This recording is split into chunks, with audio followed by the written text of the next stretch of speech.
with people, just give them a card and smile and walk away. You either don't throw your pearls before swine, but I'll tell you what, a little business card ain't going to kill you. And there's a lot of people out there that are still wandering lost. And we don't need that. We don't need the fear. We get enough of that crap from our own government.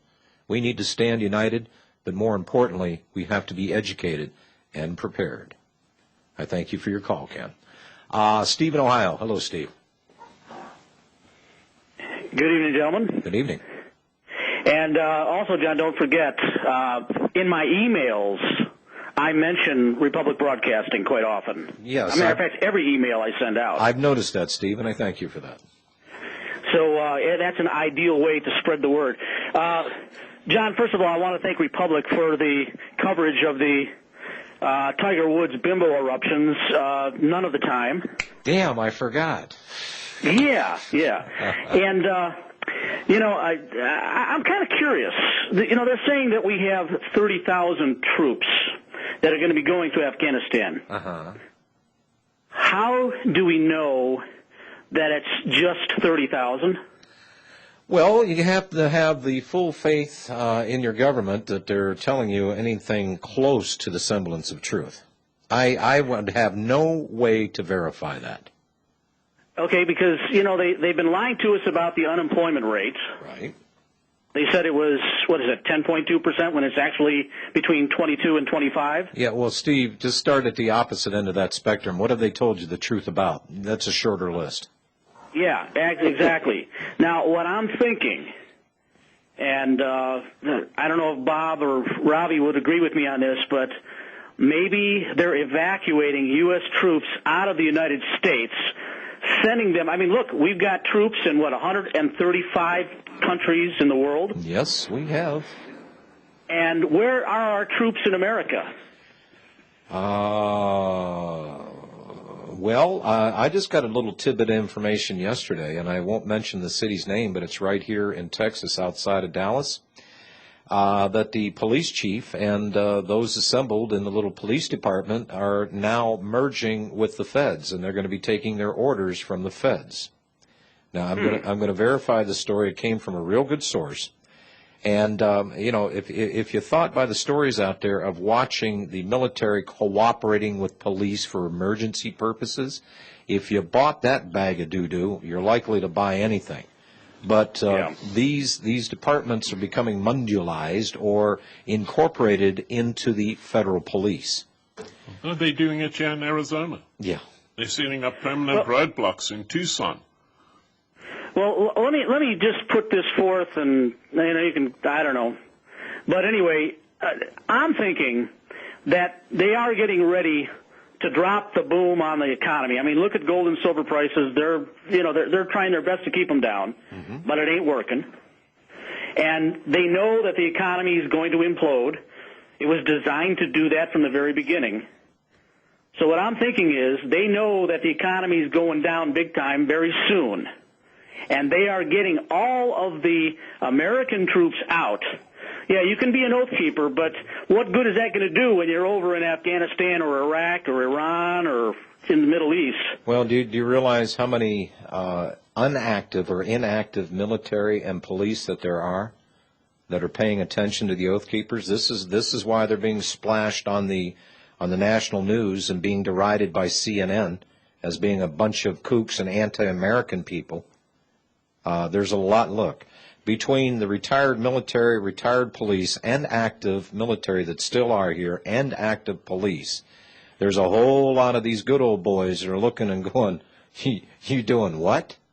You want me to do what? Well, yeah, that's true, John, but don't forget, too, they have been making it illegal for these people to own firearms. They've been trying to do that.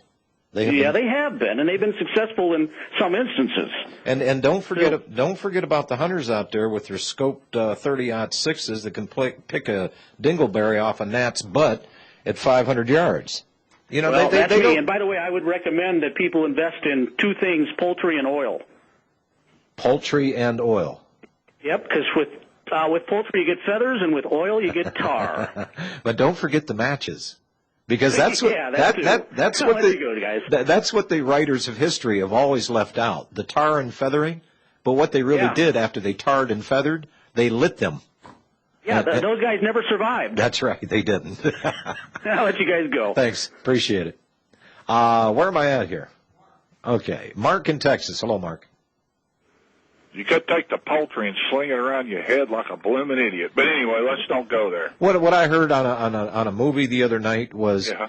a woman got so upset with somebody that she had 2 chickens in her hand and beat the guy until she was only holding 4 drumsticks.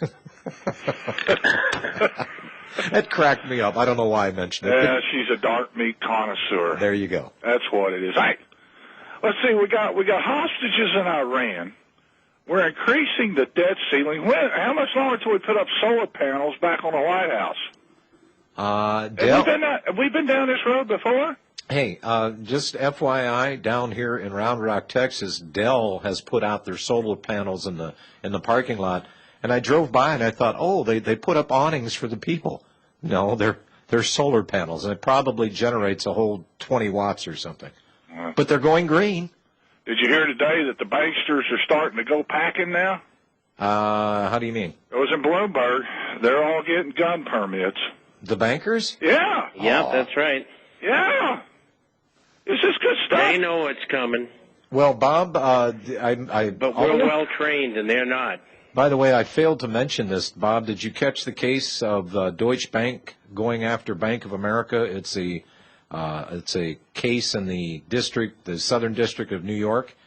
They unloaded a bunch of bad paper on them, and Deutsche Bank is upset, and they're going after Bank of America on this deal.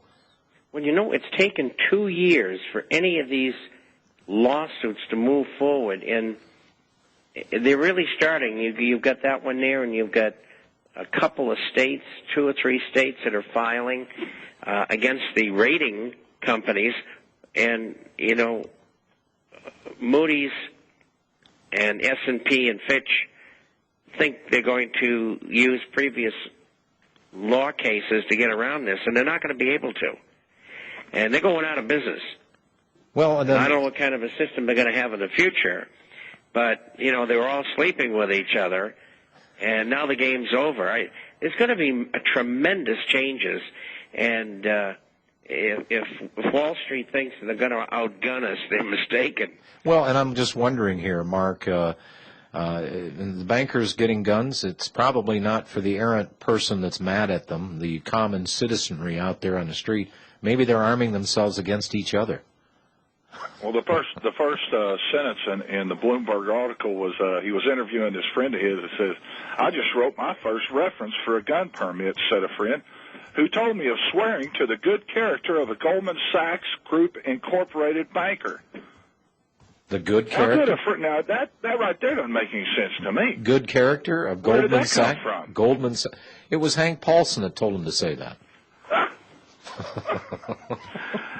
Hey, Congress now wants to increase the debt ceiling this year, so they don't have to do. They want to increase it far enough up to cover all their expenditures, so they don't have to do it next year in, of course, an election year.